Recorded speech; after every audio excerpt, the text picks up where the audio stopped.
Dimp Digital presents Idle Game Chat. Cool.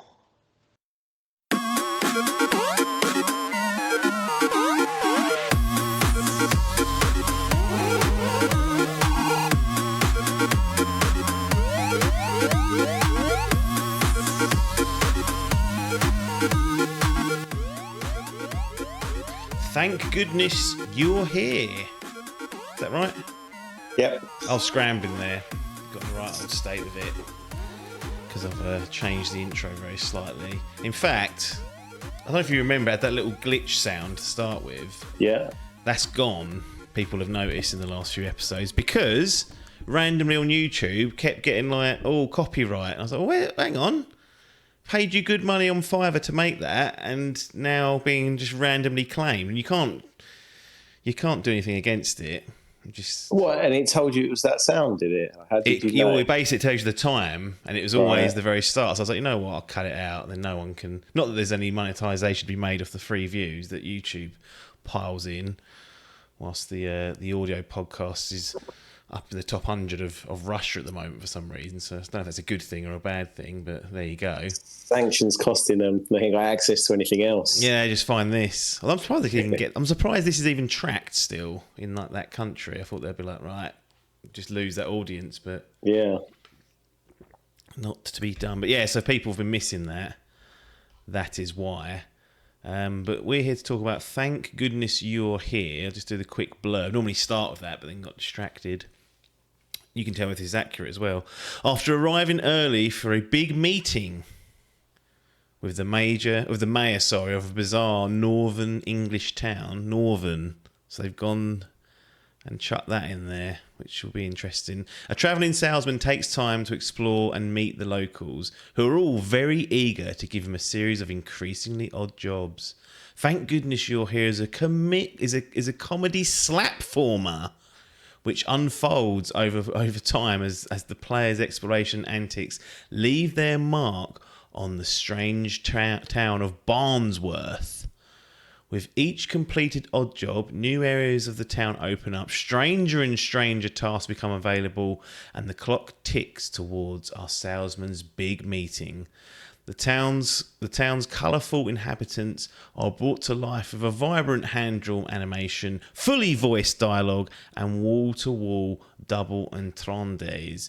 Features bold, beautiful visual design that seamlessly blends side-scrolling action vignettes with a top-down exploration in a chock-a-block world, progressively more involved and puzzling odd jobs to complete. Cut the grass, bake a pie, traverse the astral plane. Spoiler, so they've chucked that in there. Handcrafted animation and original story based on traditional Yorkshire folklore. Authentic regional dialects guaranteed to make this spit out their tea laughing. What the fuck's that? I can't even do that. Oddly moving original soundtrack. So this was played on PS5. Thought it was going to be a Switch game, then you reminded me that it's gone. Yep. Waiting for Switch 2, which has clearly been delayed into 2025, so another 6 months or so without that. Because it seemed like not that I know even what to expect here, but just reading that off and seeing some of the screenies, I was like, that looks like a sort of a Switch type game that would be pretty good on that device. But you power it up, chuck it on the big TV, full power of the PS5. Worth it? Yeah, it's fine. I guess. I mean, I definitely, if I'd had my Switch, probably would have got it on the Switch. It's a perfect Switch game. I told you off air that I just heard a podcast talking about this. They didn't say what they played it on, and my assumption was either PC, like a Steam game, or a Switch game. So I was surprised when I went to the PS5 store and it was sitting there. What I would say is $14.99, and I reckon it was about sub 3 hours worth of gameplay. So that would be my first point. That doesn't sound positive, but I always say that doesn't. As long as it's not, like I've said, if it's 500 quid for a game, then there's a problem. but I'm not all that fussed by the price sometimes for like length. Because this even sounds like maybe you can go back and play it again and do different jobs potentially. Don't know if that's how it's structured or whether you can just do everything in one go. But yeah, I mean, I get why that would turn people off. That seems, at least it's not 20. A lot of them are pushing 20 these days, trying to sneak like sub 5 hours, and you're a bit like, hang on a minute, it didn't used to be like this.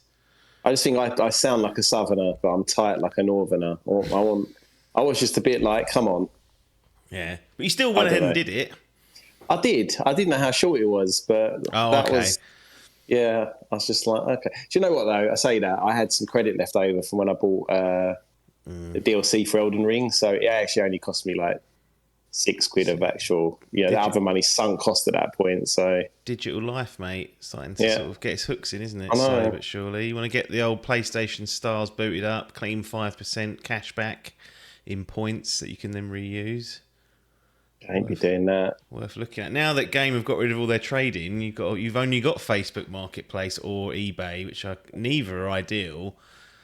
Although Facebook Marketplace worse, I would say, because it involves human interaction almost certainly.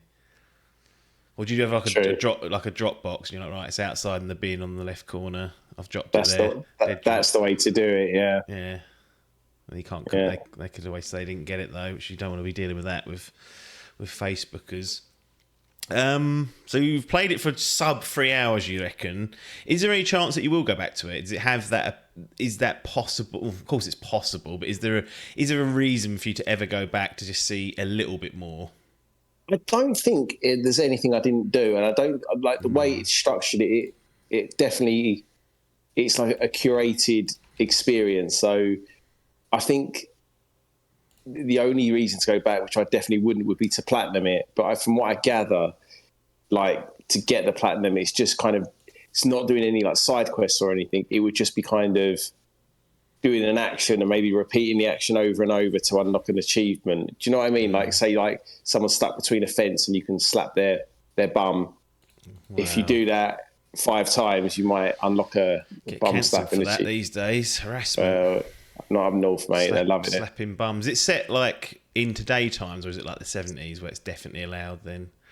Yeah, like it's basically the game boots up and you get like real like actual archive footage of, I guess, like a northern town, like, and that's definitely from like the 70s, I would say.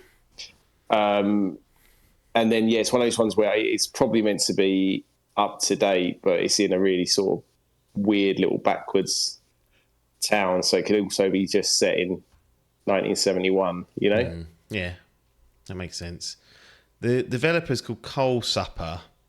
I normally ask, are you familiar with their games? Previously, I would assume not. On their site, it says, we made The Good Time Garden, and then we made Thank Goodness You're Here. So I won't assume, but I will assume that you've not touched any of Coal Supper's previous games. Definitely not. How did this even get on your radar? Because this got on my radar, funnily enough, because the scores started rolling in and it just sort of fed to the top. And I was like, what the hell is that? I was like, I bet it's got 3 reviews or something like that. And it's just got lucky with like those graphic novels. You get like 8 reviews, all from like graphic novel nerds, and they've put like a 96 on it. And you're like, well, that's not a real score there. But no, it was got like 44 reviews on the Open Critic that we use for our Fantasy Gaming League, sitting on an 85. There's a couple of max scores in there, lots of 8s, 9s, a couple of 7s. And you said you heard it on a podcast. Do you want to plug that podcast just to see if they want to do a little bit of a crossover? They don't need any plug-in. They're doing all right. Are they? Yeah. How do you know? You're a patron of them. No, of course not. Well, all right, mate. Northern. If I get it for free, I'm taking it for free. Well, that's what people do in this podcast now. I don't blame them. Look, do as I say, don't do as I do. You know, long-time members walking out. Not to mention your name's Rumble, but you know, go walkabouts. So you heard it on the podcast, and he was like, "Oh, I'll just." You heard it on the podcast, and thought, "I'll just go and get that." I don't put this together properly because that doesn't sound like you. No, yeah, they were talking about it and talking it up like massively, and I was like, "What?" Like, so, and I to the point where I think I missed. I was tuned out at the beginning, so I missed the name of the game. Okay. But then caught up with the conversation midway through, and I then went backwards, and I was like, right, okay, so they still don't tell me what they're playing it on, but fine. Thank goodness you're here. It's actually, they'll talking about how funny it was, like legitimately funny, which I was like, do you know what? I don't think I've ever played like an actually like funny game. Like obviously games have loads of funny moments in them, or you can make your own comedy in like a GTA or something. But I guess things like maybe Stick of Truth and would I always be think of something like Tales from the Borderlands, which was quite comedic. Yeah, like I mean, I've not played type. either of those games, but I know there are others out there. But anyway, and the fact that it was set like in England, and it's that kind of real. Mate. That was fine. Still England? same country. Yeah. It's on the border. Barnsworth, where are you? I don't think that's a real place. But I think that, I like British comedy. And I was like, okay, this is really funny. I guess it was going to be, I assumed it was going to be cheap. They didn't talk about the price. And I didn't know if I'd even get it. And I was playing Elden Ring. I was like, I need a bit of a break. So I just sort of scrolled through the shop. $14.99. So I was like, well, a bit expensive, but fuck it. So I got it. And I was like, all right, let's give this a go. And so pretty much beat it in just across 2 nights. I must have done a couple of hours. What sort of game were you? 2.5 hours, 2 nights that took. Most people do that as like a little chaser before they start Elden Ring for the night. But I didn't. That's my thing. I didn't realise how close to the end I was when I paused. Did you just boot up in a minute? Ding. Yeah, no, literally. So yeah, I probably finished on 2 hours. Talking about the big meeting coming on, they must have known. Well, the meeting's coming up. That must be the end. You don't get to know when that meeting's coming. Okay. It just happens. But yeah, so over 2 nights, the consecutive nights, and I had it done. Nice. One of the questions I normally ask is what no experience with the developer because it's an unknown developer for a large part. What about the genre? And reading what they've put there, I'm not even sure that's even quantifiable. So maybe that's a good point to sort of describe how the game operates, and then we can maybe think of examples, if there are any, where you can go, it's a little bit like this, but just with Yorkshire comedy. What I would say is, and I think this is fairly spot on. If you've played Unknown or Untitled Goose Game, yeah, that's your viewpoint. Probably similar graphical style. Yep. It reminded. I only played that for about an hour and fell off it. Right. I know I should. Game Pass. I don't know if this is on Game Pass, by the way, but that's your place to play if it is. I don't think it's even on Xbox. Fair enough. So yeah, looks a bit like Untitled Goose Game, and kind of concept-wise similar-ish. So you can wander around and interact with things. Is that kind of how it operates? Yeah. It's not like on rails where it's taking you through the story. Like you've got some time to be like, right. Yeah. No, it's all on your time, your clocks, but you got you come out of the meeting, the town hall, and you're in a town square. And then so you can go anywhere in that town square, but then you might, in the bottom right corner, there might be a fence. There's like a gap in the fence. If you go through there, it's like a one way, so you can go through, but then you drop down a big drop, so then you're in the next area, if that makes sense. But all the areas then circle back round to the town square. Right. Okay. You see what I mean? So you might have to, you constantly go around in these loops. Yeah. And there's probably maybe 5 or 6 areas, and you realise pretty quickly you're like, okay, I kind of get what they're doing here. I keep looping around doing different things, and that lets the same sort of gags happen. And it's got that. You remember I guess that's sketch shows, which I didn't really watch a lot, where there's just a joke, and then it's just redesigning that same joke week after week. So you know who the characters are, and then they're just setting it up, and their punchline's basically the same. Like Harry Enfield and Friends with the Slob family. If you remember them.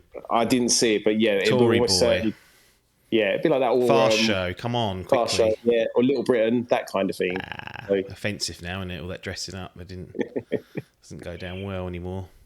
But that's so the comedy element is kind of everywhere. So it'd be like sight gags, things in the background, and it is very British, very northern, things spray tag, tagged on walls. Like They call it a butty rather than a sandwich. they do. Oh yes, at the beginning you actually get to choose if you want it in like normal English or Northern English. And, What did you choose? It's just normal Southern English. I was like, what? Like, well, you just tried to read there. It said a sentence. It gives you like a sentence, and then it says like, "Oh, do you want it in English?" And I was like, "English." So I was like, I don't know what that is. I didn't know how much Talk like that, do they? I don't know. They can do, couldn't they? In Sheffield and whatnot. I had a mate from Sheffield. He needed subtitles to understand him. It was hard. It's a real struggle. So yeah, I put it in English, and that was fine. I probably should go back and see what it's like if you put it on. I wonder if it's even understandable. I think everything they say is the same because they're all speaking Northern accents and whatever. I think it's more like the menus and stuff, which, to be honest, I didn't know. I didn't know how much of that would play into it. It's very. They don't write like that in their schools, though, do they? Otherwise, they wouldn't pass. Well, a lot of them don't pass. Actually, so maybe they are writing like that in schools. I don't. Going to start getting the Northerners on our back now. They don't like that. But yeah, so going back, so Untitled Goose Game is kind of the look. Yeah. Gags are like very British, like sketchbook gags for the most part. And the gaming bit, and it's limited, it's mainly really very light platforming. And then sort of think like Mario Party, but maybe dialed down to real simplicity. Like you can't really foul any of the gameplay bits. Maybe a bit like WarioWare, like, Bash and Mole, that kind of thing. It's very simple. They're like little mini games, basically. Like yeah, exactly. So you might go to like an area, because it's all very bizarre. Like someone needs to get their chip fryer working so they can start serving like chip butties and whatnot. And then the level there is like you're literally in the deep fat fryer, like bursting bubbles, say that kind of thing is bizarre. But how many of these do you think there are roughly? These little quite a few.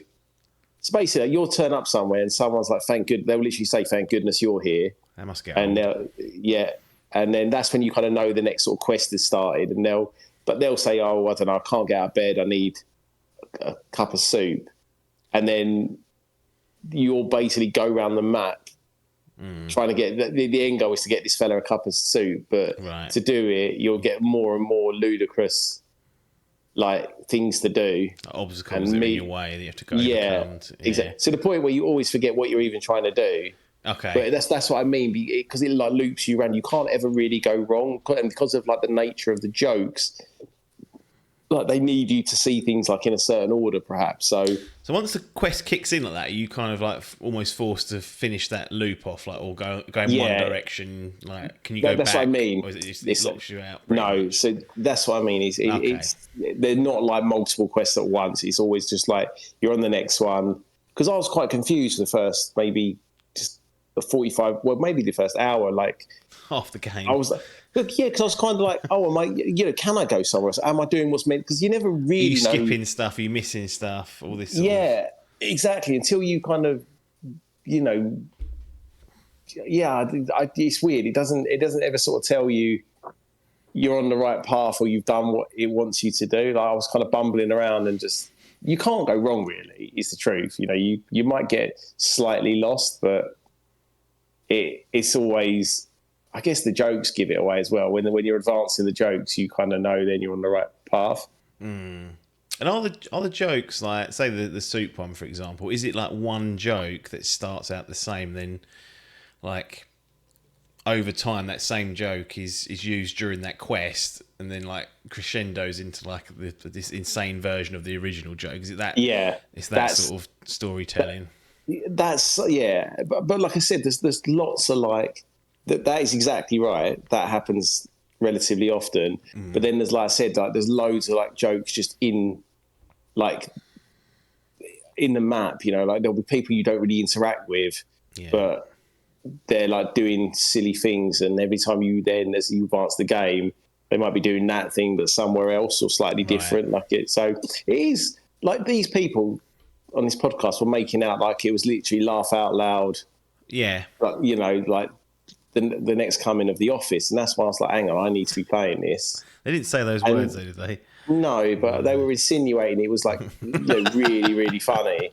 And I was like, it is funny. I don't think I laughed out loud once, though. I don't know if I'm just a miserable old bastard, but Body I breaking mean, down, brain breaking down, which means humour breaks down as well.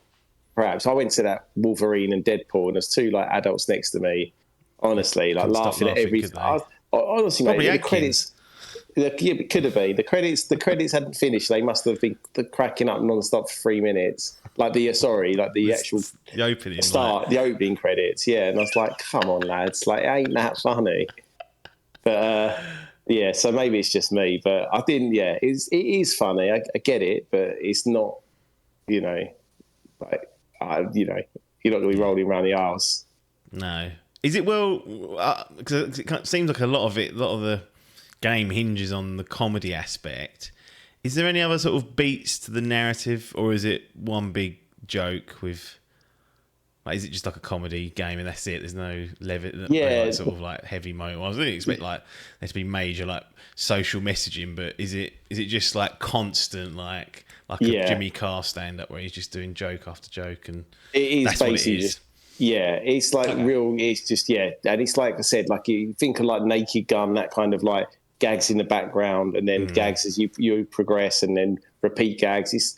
That is it. It is like what they call. I'm more of a gag man myself, so I'm more character based. So, but yeah, it's weird. It's not the platforming is so light to not.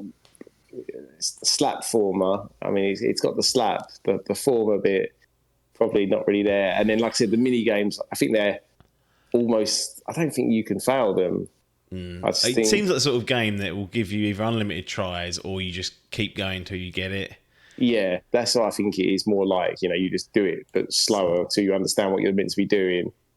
Like Dark Souls, where it's like, nope, back you go. And would you sounded a bit harsh on it? It is fun. It does the time I spent with it is enjoyable.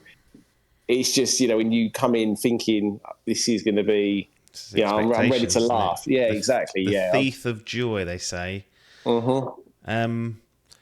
Funnier than Deadpool versus Wolverine or whatever it's called, or similar sort of level, same sort of length by the sounds of things. Yeah, probably similar level, I guess. Those fellas would be loving it. Should have said to them, I've got a game for you two. Thank goodness you're here. Does it use the dual sense anyway? Like little triggers? So it doesn't even try and like for the mini games. I was thinking maybe it's like it uses the triggers to. Got Astrobot coming soon. That definitely will use the triggers, for sure. Any performance issues? No, not at all. Like so sure, we had one that had been a disaster really for that sort of length of time. Yeah, no, run perfect. It looks really good to be fair, and like it's really unique. Like all the characters are really well designed, and honestly, some really odd designs and what's going. It's one. To be honest, I wouldn't really want to spoil it because it is. No, yeah, it's a game that you want to just go in with little knowledge and just let it wash. And to be honest, probably the beauty of it is how those guys did it, where everyone plays it, and it's in the talking back. I think that's actually probably where you realise. Oh yeah, that bit is pretty funny, and Is it as quotable as The Office though? It's not. No. Nah, Northern again. Although what was that? Phoenix Nights. People used to. That's very good. Yeah. Crossover of The Office. I never really saw it, so might be something to look into. Trying to think about things to. I mean, are any of the puzzles difficult in any sort? Did you get stumped at all? Because you're like the ultimate stump man. If it stumps you, then that's quite common. But if it doesn't stump, it means pretty much anyone can play it and not. It's not really stumpable. Like I said, the only thing is because like it gets so convoluted, like what you're trying to achieve. You kind of get lost a little bit, but it's just like trial and error. There's only so many places you can go off that town square. And then you kind of follow them to their natural conclusion. Yeah. And then you're like, okay, cool. But yeah, it's like, it's very like abstract and no one's really telling you exactly what to do. They want something or they need a shop open or they need someone to come visit them. and then you'll then get waylaid several times. So you kind of at some point you're like, what am I trying to do here? Who have I got to see next? But yeah, there's a little bit of trial and error there, but that's not puzzling. Like the actual, I mean, like I said, there isn't really puzzle elements. It's just do it. Just understanding where they want you to go, what they want you to see next, and then going that way, basically. Yeah, it's given me sort of, and these are completely different genre games, so but more sort of vibe based, like Psychonauts style. Like when you go into like the Psychonauts part of the game, it's like completely off the wall crazy and gets progressively more crazy as you go through like each of these like zones. That's a 3D game, and that is a genuine puzzler, platformer, and a puzzler. But this feels like it could have that level of over the topness that just keeps like ramping up until it gets to what it needs to do. Can you like just skip to the end? Like, could you make it even shorter by skipping chunks out of it, or are you on this linear path and it will just put you through each of these 5 loops, whatever it is? I don't know if there is 5, but you have to do all those prerequisites before the conclusion kind of rolls out. Yeah, no, as far as I know, it's just, and I can't imagine, I think you have to do exactly what they want you to do to get to the end.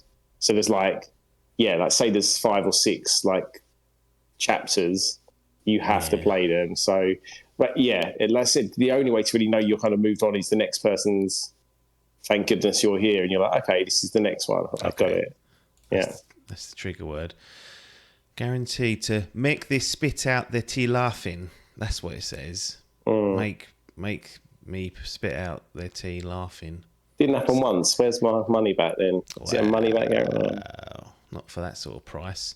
What's the it mentions actually a soundtrack, an oddly moving soundtrack. Are they just lying at this stage? There's a couple of things there. I think they're literally taking the piss. That's one. Okay, and then what else did you say? Read back the last bit. You don't have to go through it all, but there's a chock-a-block world. No, keep going. Odd jobs we did. No, that was it. Well, there's a lot of shit here. There's a couple of things you said, and I was like, that is taking the piss. But okay. So don't take this seriously, this nonsense. Yeah. The soundtrack is good. There's a great song towards, I won't even say where it is, but that is funny. Wow. That's that. So let's look forward to that on your 2-hour game, everyone. There's a great song towards the end, probably 65th minute, if I had to guess. Interesting. Visuals. It says great. Like handcrafted animation, all this sort of good stuff. They're normally quite interesting to play through games like this. And looking at the screenies, it does looks pretty nice. So all good on it's that beautiful. front. Yeah, really nice. Yeah, sort of Cuphead vibes, really good. Like, big characters. Like you're a tiny little fella, little weird little thing. Odd little man. Yeah, I would be really. You talk about, do I know the developer and whatnot? I would imagine done much better than they anticipated, at least critically. I don't think it's selling well, but I would be very interested to see what they do next. And if they've done something, with this level of sort of love and care, but with a bit more gameplay, I think, the next one could be really special. Like, a bit more up my street, perhaps, if that's the way they chose to go. Yeah, I was just looking at the Good Time Garden, which is their first game. It's actually a free-to-play game on Steam. Okay. Explore a throbbing pink world full of strange naked creatures to gather food for your friend in this short, surreal experience. So, again, not a normal game. No. By the sounds of things, but that was a little freebie released in 2019. And thank goodness you're here sitting there. It's actually £15.99, 16 UK pounds on Steam. Yeah. And it's £14.99, 15 UK pounds on the PS Store. So £1 off on the console version.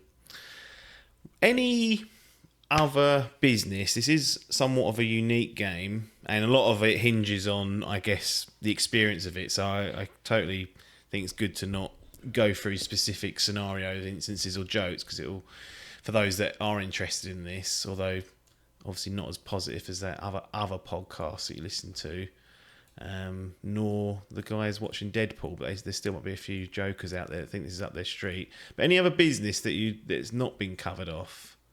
No, not really. I would just say that, yeah, this is perfect palate cleanser territory. Yeah. If you're looking for something a little bit weird, odd, British, which it doesn't happen often in video games. No. Yeah, I would say it's well worth it. If you can find it on sale, which I'm sure it will happen a few months from now, get this for sub £10 and, yeah, well worth it, I would say. Excellent. Well, let's do the formalities then. For Thank Goodness You're Here, we've got the gaming gallery. It can go in there and earn itself a platinum, gold, silver or a bronze.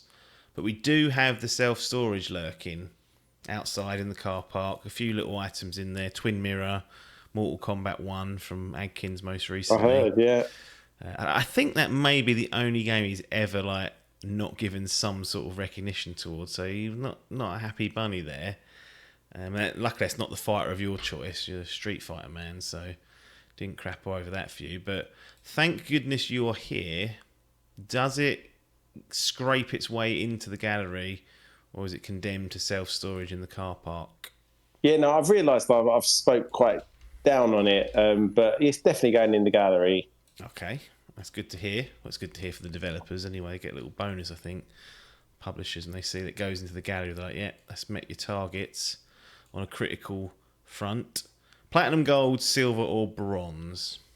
It's going to get a bronze for me. Shit on it in the end after all that. Yeah. Goodwill started to build up towards the end, and you still dropped it alongside things like Dredge and Senua's Saga Hellblade 2. Metroid Prime Remastered. That's good company, unless you play the game in 2024. And it's not.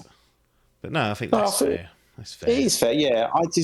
For me, and maybe it is just me, if you could if someone just said play it and just gave it to me, potentially, the price is at it, isn't it? It came up to start with, and you've not been able to shake that off. I just think it shocked me a bit when the day 2 loaded up and 22 minutes in I was done, and I was a bit like, hang on a minute, that's it. And then I checked how long to beat, and they were saying 2 hours, whatever minutes. And I was like, I just wasn't expecting that, and I thought, and like I said, maybe it's because if I shop online, on the store, generally I'm picking up something that's 2 or 3 years old and getting it for I don't know, tenner or something, and it's a full price, full length, full price game.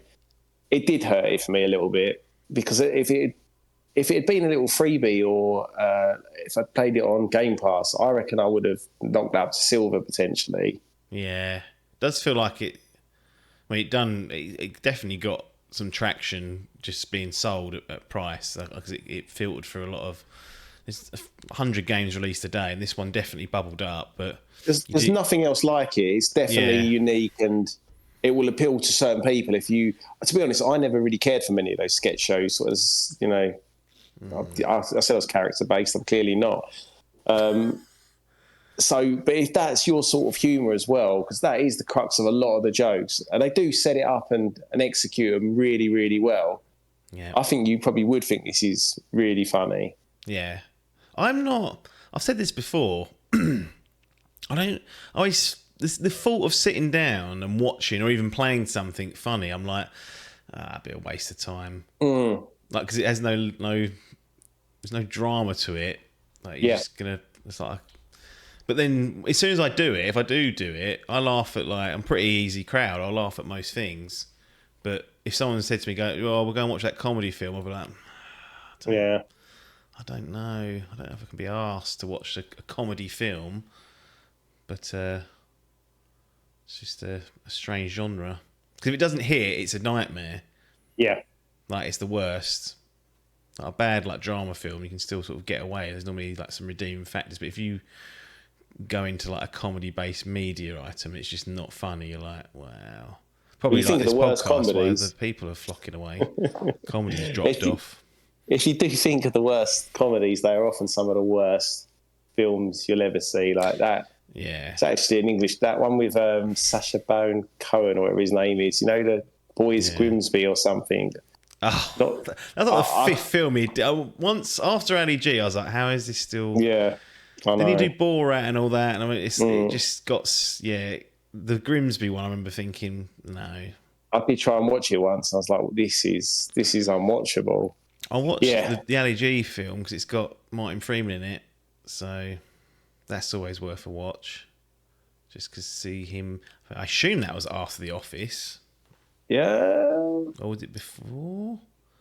I don't know, mate. Seems a bit big time for him to be before, but I reckon it could be between The Offices 1 and 2, perhaps. I keep saying this. We've literally got the information here, so I could just find this out quickly. Right. So 2002 film. The Office was 2002 or 2001, wasn't it? Yeah, it was the special 2003. Yeah, so yeah, it might be 2001. The Office. Okay. So afterwards. Yep. That's sorted very quickly, actually. Sometimes you can fumble around for minutes on end. Well, anyway, that's Thank Goodness You're Here. Earns itself a nice bronze in the gallery and goes down in the record books. Before we do depart, the people have heard you there mentioning Elden Ring, Shadow of the Erd Tree. There will be, in the future, some sort of one of these podcasts, these review podcasts, but quick thoughts on what's occurring over in the Shadow Realm, what have they called it? The Shadow Realm it's a fucking dangerous place to be. It's fucking hard. Much harder than the base game. And essentially more Elden Ring. So if you didn't like it, you ain't gonna like this. And if you did like it, you'll be happy here, I reckon. How are you finding it personally? It's good. It's good. I've got to a point now where I won't say actually, I won't go anymore. But I've enjoyed everything I've played so far, and I like the changes that they've made to the leveling up system. It's good. Controversial, some people say. A little bit. Yeah, some of the best bosses I've fought as well. I'd say some of the worst bosses I've fought as well. Oh, really? Yeah. There's a couple that are just unnecessarily hard. You know, you're just like, this is beyond fun at this point. When people complain, like some of them, like as soon as you walk through the fog, like you can't even summon your ashes or water or whatever, they're just on your ass, and you're like, right, what is exactly that? I've lost half health. Yeah. So it's a bit of a mixed bag in that respect, but there's a lot to like about it. It's good. Big old thing, isn't it? Like it's not a rush job. It's like a whole new game. Well, it's like It's like it reminded me a bit of Breath of the Wild. Like the map opens up and you realise, hang on a minute, there's a lot to this. And it's Elden Ring. There's a lot of areas you don't even have to go anywhere near, really, unless you want the loot or the you need those extra shards leveling up. or whatever. They're needed. I don't know why they're limiting those. That's my main annoyance. Because in the main game, you can level. I know there's like a soft cap where eventually your stats like only go up by like 0.5% once you hit like, I don't know what it is, like 90 of one stat, but you can still keep going if you choose to. And there is actually a max level, but it's well in excess of what you need. Yeah. Whereas this sounds like they sort of balanced it where probably going to need all of it, and even then, it's not going to make it easy. Like the challenge will maintain. And, for the most part, it's all right. And it's a strange one where the hardest boss isn't always at the end. They don't kind of escalate. They'll have these sort of choke points where they'll really test over the top. But even if it's like second or third boss in, but it's for the most part it's all right. There's just a few that I've encountered where I'm like, well, this is not fun. Like, what am I doing? But did you have that in the main game? Did that occur in the main or other Souls games, or not really? I don't think so. Okay. Not like this. Once we talk about it more, I'll obviously tell you more off there. But the ones that I've got frustrated with here are like, and then I've checked them online, and people are really bitching about these similar. There's a common theme of which ones people are like up in arms about. So that's always good when you get that sort of feedback, because when you go on one, you're like, oh, everyone must have struggled with that, and they're like, nope, found it pretty easy. And you're like, well, just me then, apparently, with a of a bad build. See, it's interesting that the media who get it early and played it like pre-release so the reviews are out. They played it in the state where they hadn't like nerfed certain things or balanced certain things. The shards wouldn't power you up. Like, are they actually the better gamers scraping the way? Or did they even scrape their way through it? Because unless they got their trophies turned on, you could. I don't think it's even adds trophies. In fact, so actually they may have never finished it. I don't know how they do it. To be fair, mate, On a deadline. There's some of the bits are so abstract. It's like what you got to do to like advance and stuff. I'm like, how are they working this out? Yeah. Well, look, I look forward to that. The full breakdown in. I won't put it. I don't know when or how far you are, but probably a few weeks at least. I'm still stuck on Persona 3 Reload. I think I'm on 58 hours. You know, not making. Got to a stage where I was like getting through it. Like it's fairly sort of obvious, like when it's going to climax. They sort of signpost it, and then last like couple really just slowed down. I don't know why. Spending too much time in Tartarus, grinding for no reason. Probably don't need to be at the high level, but don't want to get to that final boss, do you? Under leveled and then not be able to do it, or use any items throughout the whole game because, God forbid, I need every single health potion I've collected throughout the game because that's clearly what's required at the end. But that slowed down my output massively. But it's good just to sort of sink into a game for like 2 months. Well, there's not less summer in it. There's not a lot coming out for a while, so yeah, right in there. We're coming up on Astrobot though. Mm-hmm. Then we're coming up on the DLC for Persona 3 Reload. Then Metaphor Re-Phantasma, which is the developers' like new franchise. That's in October, and I'm like, well, could I really go back to back on Atlas JRPGs and have to skip out on Astrobot? But I don't want to skip out on Astrobot. Astrobot can be done in a week though, can't it? Probably. You're not. Well, I think they've got like 60 odd level. Like it's a proper. Yeah. Like, looking forward to that. But yeah, they're good. I love the VR Astrobot as well. That's probably the best game I played in VR. Yeah, a lot of people said that, especially that really that PlayStation VR anyway, because it was a bit slim pickings, but that was actually like a decent one. Yeah. Anyway, that's waffle, and you can look forward to opinions and views on Shadow of the Erdtree and Persona 3 in the near future, I should suspect. Don't know when, don't know how. All the podcasts now are being recorded sort of in sync and on the week. Not by design, just that people have slowed down. So might have to skip a week soon. Be the first time in a long time. Wonder why those patrons keep leaving. Anyway, thank goodness you're here. Bronze from Mr. Adcock. Nothing more for us to say other than thanks for your time and ta-da.